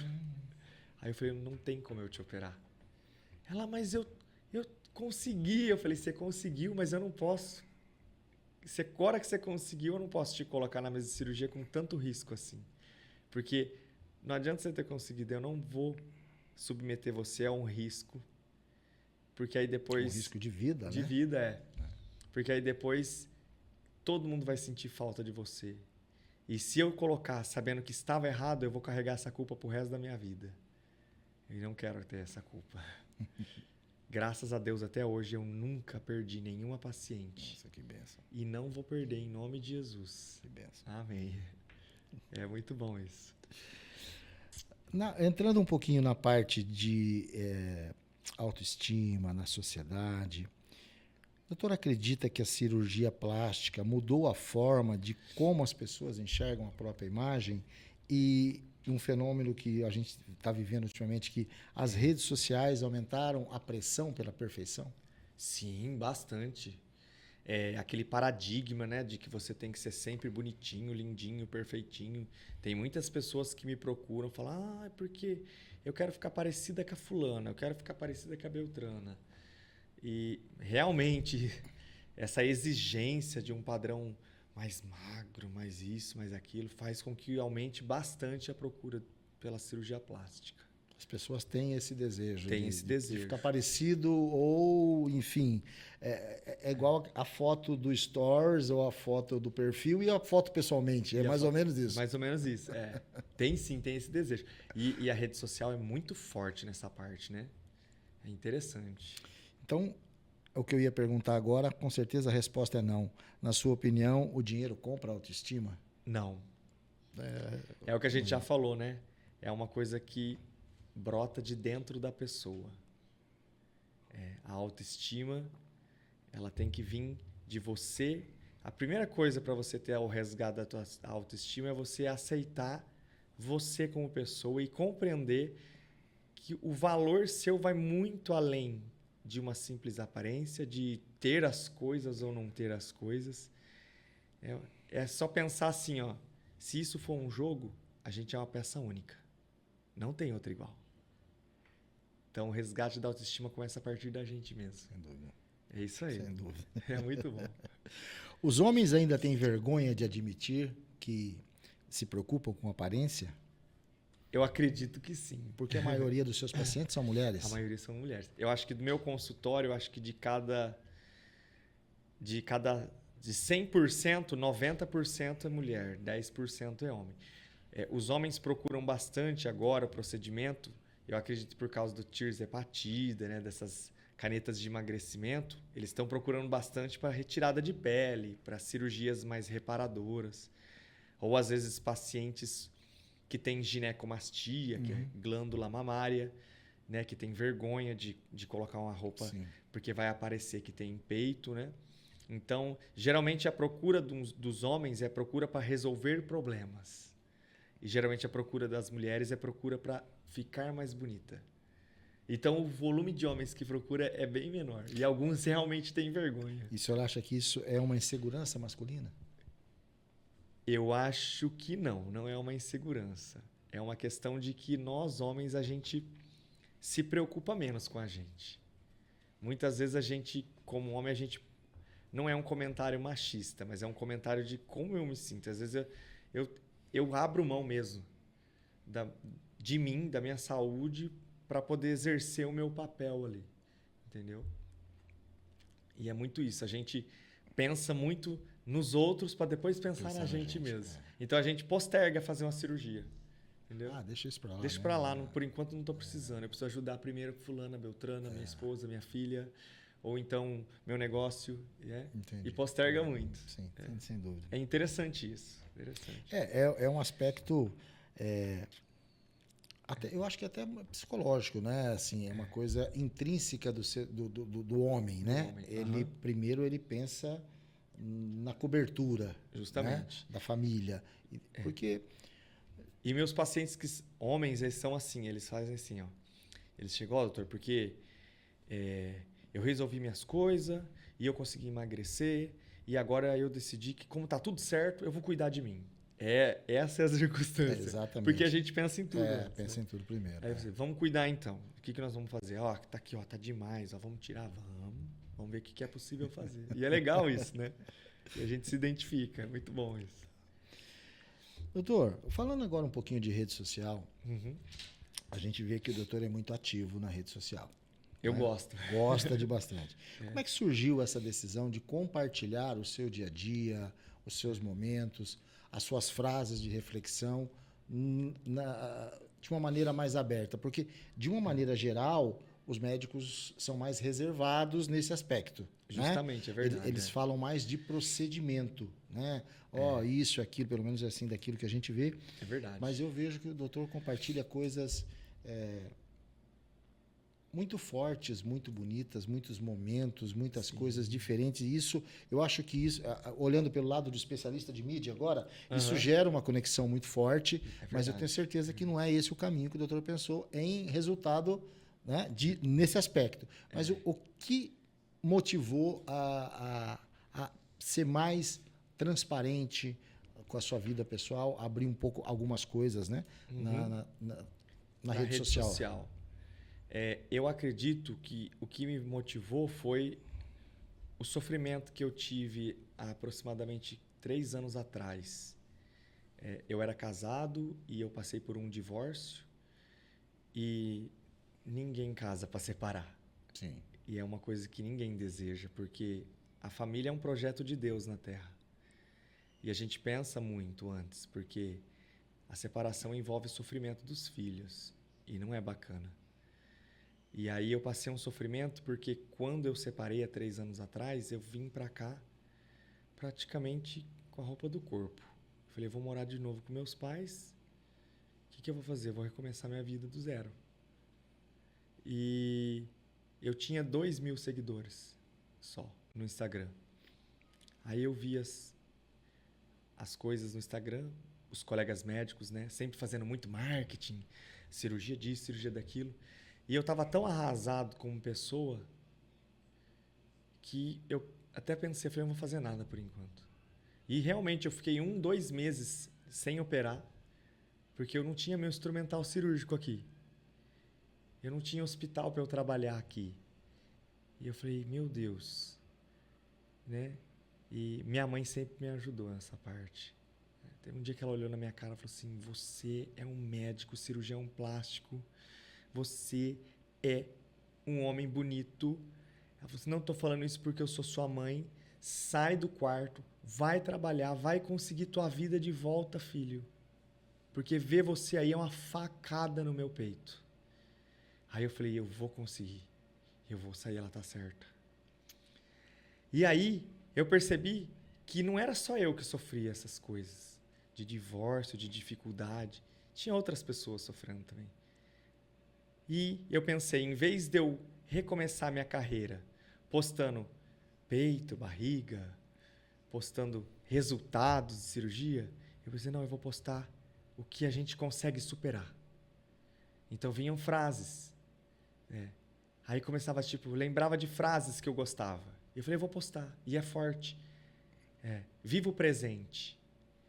Porque o presente é uma dádiva que Deus dá pra gente. Se você está vivendo um novo dia, é porque é um presente do céu para sua vida. E aí comecei a compartilhar isso. E eu vi que as pessoas se identificavam com isso. Aí meus números de seguidores foi subindo. E aí eu comecei a mostrar assim, o que eu gosto de ser. Simples. Né? O que eu gosto de ser? Cowboy. O que eu gosto de ser? Um médico que fala a verdade. Sem formalismo. Às vezes até eu esqueço que eu não posso falar errado. Eu falo, não, nós foi, nós vai. E aí eu falei, vixe, passou do limite. Né? E tá tudo bem. E a gente tem que ser simples mesmo. E aí eu decidi abrir minha rede social, não só para ficar mostrando o resultado de cirurgia plástica, mas para mostrar a minha vida como um todo. Que é uma realização fazer a cirurgia, é uma realização montar cavalo, é uma realização quando a gente tem o contato, seja em casa, com meus pais, com os meus filhos, com os amigos, né? Por exemplo, é muito bom a gente mostrar que a gente está aqui nesse momento, né? Que até nós publicamos agora. Eu falei, é legal as pessoas saberem. Por quê? Porque elas vão ter o interesse de ver, de assistir. E é o que a gente falou, o nosso objetivo aqui também é poder ser a esperança na vida de alguém. Sim, sem dúvida. Poder ser a motivação para alguém continuar, né? Isso é muito importante. E eu acho que, assim, eu não sou especialista em marketing, mas eu sou formado em propaganda. Uhum. E desde sempre eu aprendi na faculdade e depois agora com o Instagram e tudo que não tem nada mais forte do que a verdade. Justamente, do que a naturalidade, né? Isso. No mundo onde está tudo fórmula pronta, tudo embaladinho, né? Justamente. Tudo embaladinho. Eu vi um camarada falar esses dias, existe eles chamam ele de pastor, ele é comerciante de carro na região de São Paulo. E ele fala o tempo todo de Deus e como pastor da igreja mesmo, né? E eu vi um especialista explicar, porque ele explodiu na internet. É igual o Tecar. Ele explodiu na internet, tanto que eles estavam juntos gravando esses dias um material. E o cara falou assim, ele estourou a bolha da internet quando ele pôs em um único dia 120 vídeos no mesmo dia. Todo mundo fala que você não pode pôr mais de um, porque canibaliza o outro. Então, assim, a naturalidade dele contamina a gente. E a gente quer ver o próximo, De tão espontâneo, de tão simples, de tão natural que está sendo. Exatamente. E é exatamente isso que eu entendo quando eu escuto o senhor contar hoje uma história do Bom Dia que o senhor falou hoje. Nossa, aquilo. foi muito bom isso hoje. Eu parei do lado do semáforo. Bom dia! Aí o senhorzinho ficou olhando para mim assim. Bom dia, filho. Aí eu falei, nossa. E é uma coisa tão simples, um bom dia, Justamente. Né? E às vezes ele estava precisando ser visto ali naquele momento e receber um bom dia, um sorriso. É tão bom isso, né? E a rede social, ela é uma porta muito grande para você chegar em inúmeros lugares, né? Sim. E eu percebia também que, como médico, a gente tem algumas regras para seguir dentro do Conselho Federal de Medicina, em que é proibido mercantilizar a medicina, expor a pessoa, quebra de sigilo, entendeu? E aí, eu pensei, em vez de eu ficar expondo, eu não quero expor ninguém. Eu percebi que meus resultados, graças a Deus, e graças às pacientes que Deus mandou, que eram pessoas muito boas, os meus resultados, eles gritavam tão forte que não precisava de eu fazer nada de mídia. No quesito de mostrar corpo. Uhum. Que precisava de eu fazer mídia no quesito de mostrar pessoas, valores, de mostrar a vida como ela é. Que é gostoso ser cirurgião, que é gostoso ser cowboy, que é gostoso estar aqui conversando, que é gostoso passar uma motivação, né? E que meus pacientes, um fala pro outro, que fala pro outro, que fala pro outro. Então não precisava de eu ir atrás. A própria circunstância traziam eles para mim. E isso foi tão bom, foi tão maravilhoso. Não tem nada melhor do que essa propaganda. Não tem nada mais forte do que essa propaganda. Essa propaganda que ela é um testemunho, né? Justamente. Ela não é uma propaganda, ela é você vai lá porque ele vai resolver o seu problema. Isso não tem preço. Não tem preço. Mas, ao mesmo tempo, tem aquela questão de que tem que ser visto. Sim. Então, você tem que ter uma mídia. Você tem que ser a motivação, ser uma pessoa que está sendo vista, né? Não tenha dúvida. Porque tem gente que assiste você e fala, nossa, eu queria fazer um programa igual ao do Everton aqui no Paraná. Entendeu? Tem gente que vê eu e fala, caramba, eu queria ser médico também, mas ser cowboy igual ele. Então é legal assim, a gente ser espelho para as pessoas. É muito legal isso. Não tenha dúvida. É muito bom. Qual foi... Eu sei que quando a gente se expõe, quando a gente abre, a gente abre para quem gosta, para quem vai falar bem, mas a gente também vai abrir para aquelas pessoas que querem nos prejudicar ou não por intuito de prejudicar, mas questionar alguma crítica injusta que o doutor acha que recebeu via internet? Ah, tem haters, né? Sempre tem. É uma coisa interessante, porque já teve, assim, eu acredito que 99% dos comentários que eu recebo são só elogios. Mas já teve algumas críticas, tipo, como sou eu que faço minha agenda, eu gosto de ser o meu secretário, eu gosto de ser o meu agenciador, porque eu gosto de ter o domínio do que eu faço. Então, às vezes as pessoas querem marcar consulta, o único jeito de chegar em mim é através de mim. É eu que marco. E aí, às vezes, eu demoro para responder. Então, tem gente que fala, tô tentando agendar faz 1 ano, não me responde. Aí eu falei, nossa, me desculpa. Continua mandando, eu vou te responder, eu prometo que eu vou responder. Então tem essa crítica aí, que demora muito para responder. Porque, na verdade, eu estou dando maior atenção para quem acabou de operar, que é quem precisa daquela atenção inicial. Né? Aí já falaram, você tem que arrumar uma secretária, mas eu não consigo, eu gosto de fazer isso também. De fazer o agendamento. Porque eu sinto ali a pessoa, a emoção dela, tudo, né? E a gente, é gostoso ter isso. Então tem essa crítica aí, ele demora. O importante aí é eu que falo, ele atende. Eu demoro, gente, mas eu vou responder com todo o amor e carinho. Doutor, o sucesso mudou a sua vida de forma que imaginava? Quando a gente fala o sucesso, a gente não está falando só de dinheiro. Né? O dinheiro ele é uma consequência do trabalho, ele faz parte da remuneração do ser humano. Mas a gente fala do sucesso exatamente disso, dessa questão das pessoas às vezes nos julgarem, enfim, de alguma forma o senhor entende que isso em algum momento pesou, enfim, como é que o senhor lida com isso? Sim, eu acho que é essa questão do sucesso pelo reconhecimento de um trabalho bem feito, né? de uma responsabilidade que nunca deixou de ser admitida, porque todo o tempo a gente é responsável e é isso que faz a diferença. Então, o sucesso, eu acho que ele é muito bom, mas o que ele mudou em mim é que ele me mostrou que eu tenho que ser ainda mais responsável por aquilo que eu faço, por aquilo que eu passo de imagem, como homem, como médico, como cowboy. O sucesso ele faz com que a gente escolha coisas que a gente não escolheria se não tivesse. Por exemplo, dependendo do lugar que eu vou sair, às vezes eu escolho não ir. Porque às vezes eu vou ir lá para ser afrontado. Então, a gente quando é afrontado não é legal. Sim, Só que se eu for afrontado, eu não vou bater de frente. Porque às vezes a pessoa está tentando querer causar uma briga comigo para aparecer. Entendeu? Só que eu não quero aparecer por briga, eu quero aparecer pelo que a gente está fazendo, com excelência, com coisas boas. Então, tem alguns lugares que eu preciso sair de mansinho. Eu acho que é isso que mudou. Uhum. É. Mas como um todo, a parte gostosa, essa é a parte ruim, vou falar da parte boa. A parte boa é que todo lugar que você chega fala, você é o cowboy, né? O doutor cowboy. Eu falei, sou eu. E ela, nossa, eu te sigo. Que legal. Eu falei, vem me dar um abraço. E eu gosto de abraçar todo mundo, porque eu acho que não tem nada melhor que a gente ser pessoa com empatia, Natural, receptiva, né? natural. Não tem dúvida. E é legal isso. É muito bom isso. Eu cheguei outro dia, eu não tenho nenhuma pretensão de ser famoso com isso aqui, vou deixar claro para quem está vendo a gente aqui, não é essa a intenção. A nosso intuito aqui é levar conhecimento, é levar entretenimento de uma forma mais alegre, mais tranquila. Sim. Mas eu cheguei numa prova outro dia e um camarada veio me cercar, falou, como é que faz para ir lá? Quanto custa? Eu falei, viu, amigo, não custa.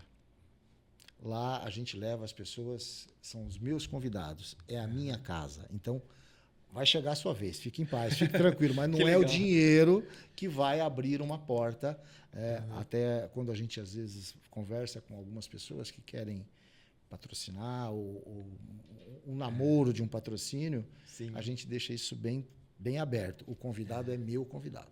Justamente. Que você legal. Quer entrar na minha tela aqui, você vai entrar na minha tela aqui, mas o convidado sou eu. Você não vai mandar lá um convidado porque você está pagando. Justamente. Entende? Então, assim, eu acho que a gente tem que ter essa hombridade de assumir em público isso, né? Que eu acho que isso... Então, assim, as pessoas que a gente convida são realmente as pessoas que a gente quer compartilhar e acha que tem algo a agregar ao nosso projeto em conjunto, sim, a divulgar, como...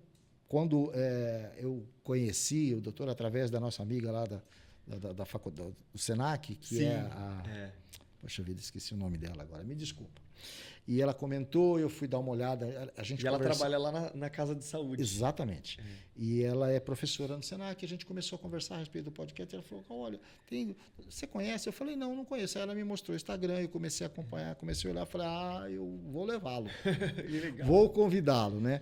Porque são coisas assim que a gente quer exatamente esse tipo de engajamento. É um engajamento natural, é um engajamento... Todas as nossas publicações, a gente tem publicação com quase 100 mil visualizações. Nossa, que benção, sem né? um real de impulsionamento. Tudo orgânico. Sim. Porque o que a gente traz é conteúdo. Isso. É conteúdo, é isso que a gente quer. Conteúdo baseado na verdade, baseado na vivência. Exatamente. E que mostra esse mundo do cavalo, ele é maravilhoso, ele une pessoas que vêm de diversas formas. Sem dúvida. E que mostra também que assim, não é porque você... porque eu sou um engenheiro, eu não tenho tempo para isso. Não, você tem tempo. Basta a gente querer, a gente que faz nosso tempo. Porque igual eu estava falando, né?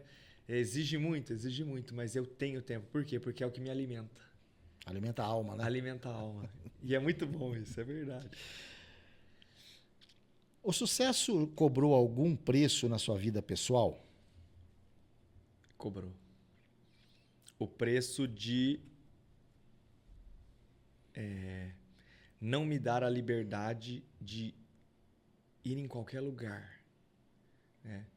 De aparecer em qualquer lugar. Qualquer lugar que eu falo dependendo do que está acontecendo. Se é uma balada que vai ter alguma coisa exorbitante, uma balada que fala que vai ter droga, eu não posso estar num lugar desse. Por quê? Eu nem quero estar num lugar desse. Porque eu, como médico, eu tenho que dar o exemplo de vida.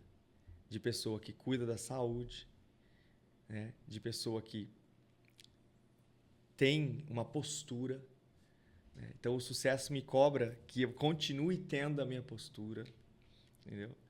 Que eu continue mantendo os meus valores e não fazendo... eu posso fazer tudo, qualquer coisa. Não. Então, me cobrou isso, de ter uma postura, de ser o que eu gosto de ser, mas não em qualquer lugar, tendo uma postura. Entendo. Então, acho que faz parte, né? A gente nós não somos engessados, não é essa a palavra correta, mas a gente se proíbe. Justamente. Eu não sei se seria se proíbe. A gente se policia para não entrar, de repente, em uma armadilha, entre aspas. Justamente. Em um local onde não é o que as outras pessoas vão achar, é o que eu vou achar.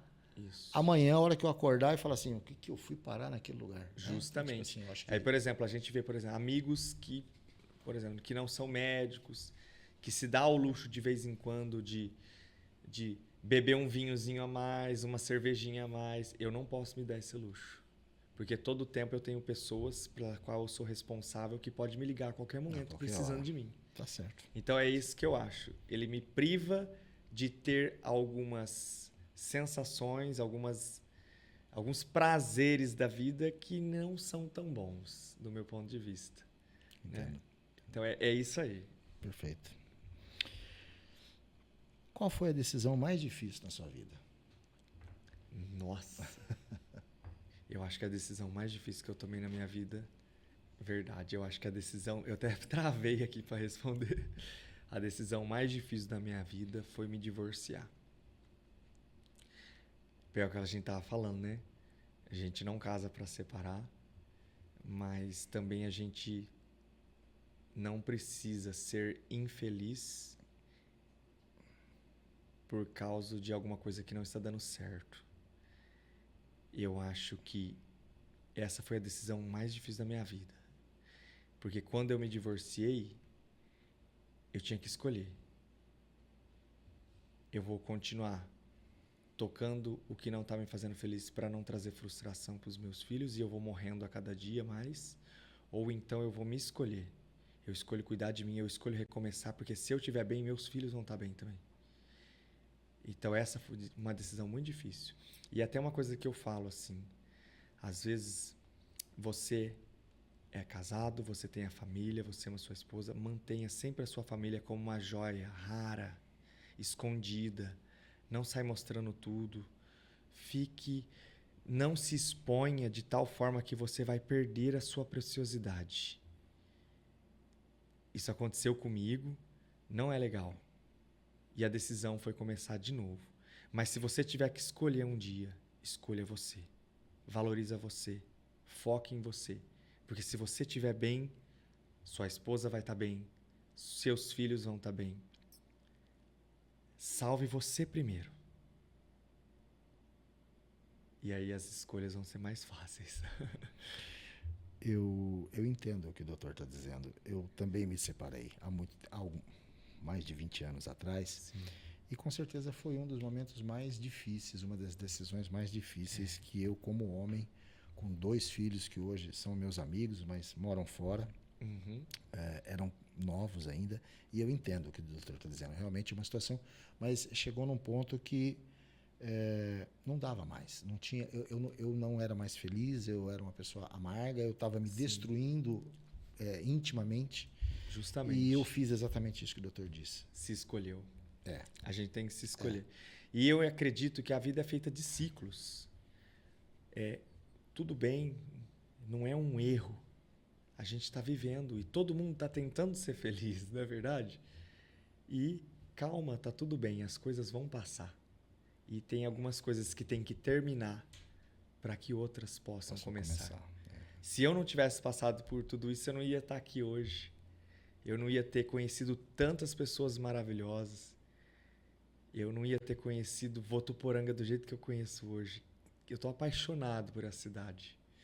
Eu não ia ter voltado para ajudar os meus pais como eu estou ajudando hoje. Eu acho que encerrou um ciclo e começou outro. Que me mostrou que realmente eu tomei a decisão certa, né? E é muito importante a gente ter coragem. Coragem e consciência. E consciência disso. É muito bom isso. Não tenho dúvida. Doutor, eu vou fazer 2 perguntas para a gente encerrar o nosso bate-papo. Mas é as 2 perguntas mais difíceis. Ficou para o final.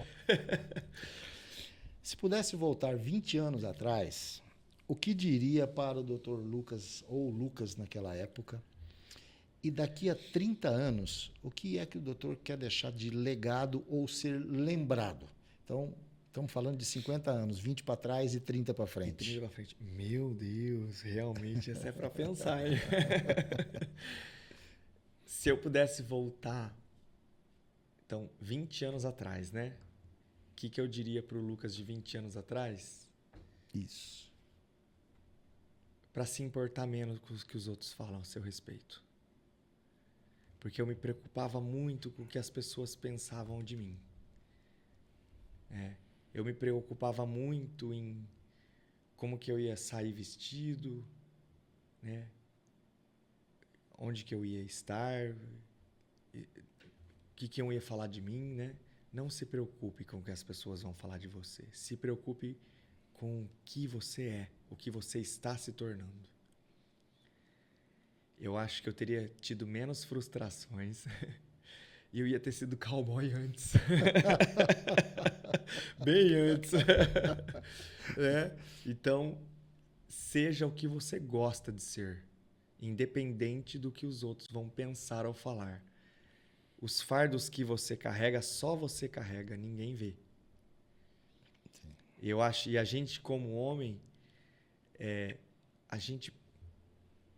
o que eu gostaria de deixar de legado para daqui 30 anos, ser visto como um homem que carregou o fardo, mas eu não preciso mostrar para ninguém que eu estou carregando o fardo. Eu só preciso estar ali presente e ser responsável pelo que eu faço. E o que eu queria dizer é isso, que nós como homens, a gente enfrenta infernos que a nossa família não sabe, que os nossos filhos não sabem, e a gente não quer que eles saibam. E às vezes a gente não precisa desabafar, chorar ali, a gente só precisa ser reconhecido pelo que a gente é, pelo valor que a gente tem, pelo que a gente consegue superar todos os dias. E esse reconhecimento é o que faz a gente se tornar leão todo dia e continuar firme e forte. E eu acho que esse é o legado que eu gostaria. Daqui 30 anos, quando eu tiver com 40, 50, 60, 70 anos. Pô, o cara foi um leão, carregou um monte de coisa e nunca deixou transparecer nada. Porque algumas coisas que a gente enfrenta, a grande maioria das pessoas não está preparada para saber. E elas não têm que saber. Isso é muito forte. É só nós. Não tenho dúvida. Então, se fosse voltar, falaria: não se importe com o que os outros vão falar ou vai pensar de você. Seja você, seja quem você gosta de ser. E se fosse no futuro, o legado seria esse. Eu carreguei, ninguém precisou saber. Eu consegui. E o que eu não consegui, morreu lá atrás. Passou. E tá tudo bem. Sem sofrimento, né? Sem sofrimento. Doutor, eu gostaria imensamente de agradecer esse bate-papo, essa oportunidade. É um prazer recebê-lo em casa. Meu Deus, o prazer é todo meu. Muito obrigado pelo chapéu, adorei, vou usar em todos os podcasts, Fiquei pode ter feliz, certeza. Muito obrigado. Que benção. E, assim, é de coração. Muito obrigado pela sua presença, pelo seu tempo. Eu sei que ele é disputado, eu sei que tem gente correndo atrás, ligando daqui um ano para esperar para marcar. É verdade. Eu agradeço a sua atenção. E se o senhor quiser deixar um recado final aí para os seus colegas, para os seus pacientes, para quem está assistindo a gente, fique à vontade. Eu gostaria sim. Assim, em relação aqui a sua pessoa, a sua família, que me receberam aqui com tanto carinho, né? Para a realização desse podcast, eu gostaria de agradecer por vocês terem me escolhido e me dar essa oportunidade de falar um pouquinho da minha vida, do que eu sou, do que eu gosto de ser. E de saber que, vale muito a pena estar no mundo do cavalo. Olha as pessoas maravilhosas que a gente conhece. Vocês são maravilhosos. Estou muito feliz por isso. Muito obrigado. Por essa oportunidade, né? E o cavalo conecta pessoas que faz a gente crescer todos os dias, se espelhar ou então tentar ser melhor, né? E é muito bom isso, essa conexão que os cavalos proporcionam para a gente. Então eu gostaria de agradecer imensamente para vocês por estar aqui. O recado que eu gostaria de dar para as minhas pacientes é que sem elas eu não seria quem eu sou. Eu não seria nada, porque sem a confiança delas eu não teria a possibilidade de fazer o meu trabalho. E eu gostaria de agradecer a cada uma delas pela oportunidade que elas me deram para ser um instrumento de Deus que resgatou a autoestima delas, que resgatou a dignidade delas, que fez elas se tornarem novamente mulheres belas, lindas, ou os próprios homens que fizeram se olhar no espelho novamente e falar assim, pronto, tô gostosão de novo, bonitão de novo, porque a autoestima é o que faz a gente sair de casa, lutar, vencer, e é importante isso, né? Então eu gostaria demais de agradecer. Um agradecimento especial que eu deixaria seria para os meus pais, porque quando eu voltei para cá, eles me abraçaram novamente e eu descobri que esse amor é incondicional. E eu acredito que em relação aos meus filhos, sempre quando eles quiserem, eu vou estar aqui igual meus pais estiveram para mim. E isso é muito bom. Outro agradecimento é a nossa região aqui de Votuporanga. As pessoas aqui são maravilhosas. É muito gostoso que eu possa ser aqui quem eu gosto de ser. Porque aqui a gente ainda tem gente que anda de chapéu, tem gente que gosta do country, que gosta do cavalo. Isso é muito bom. E aqui está enraizado o Votu Rodeo, o rodeio de Votuporanga. Está enraizada as nossas raízes, a nossa ancestralidade dessa parte do sertanejo, né? Sem dúvida. Que é muito bom. E eu fico muito feliz por tudo que Deus tem feito na vida de vocês, na minha vida, e por todas essas oportunidades. Às vezes a gente pensa assim, será que eu merecia tudo isso? Mas pode ter certeza que Ele só faz chegar na nossa mão aquilo que a gente tem que ter. Vai chegar na sua mão o que tem que chegar. Na hora que tem que chegar. Na hora que tem que chegar. Com Deus não existe atalho. Justamente. Então, se Ele permitiu que Jó fosse um dos maiores homens da terra e passasse por toda aquela tribulação de perder tudo, voltar a ser nada, para depois de todos os enfrentamentos se tornar 7, 10 vezes maiores do que ele era antes, imagina isso. Então, às vezes, ele permite a gente voltar a ser nada, para depois mostrar para a gente que é ele que põe a gente na frente. sem dúvida. E é que a gente nunca esqueça disso. Não tem dúvida. E dos nossos valores, como ser humano, como profissional. E dos nossos valores também no mundo do agro, né? Que a gente carrega, né? Esses valores, assim, de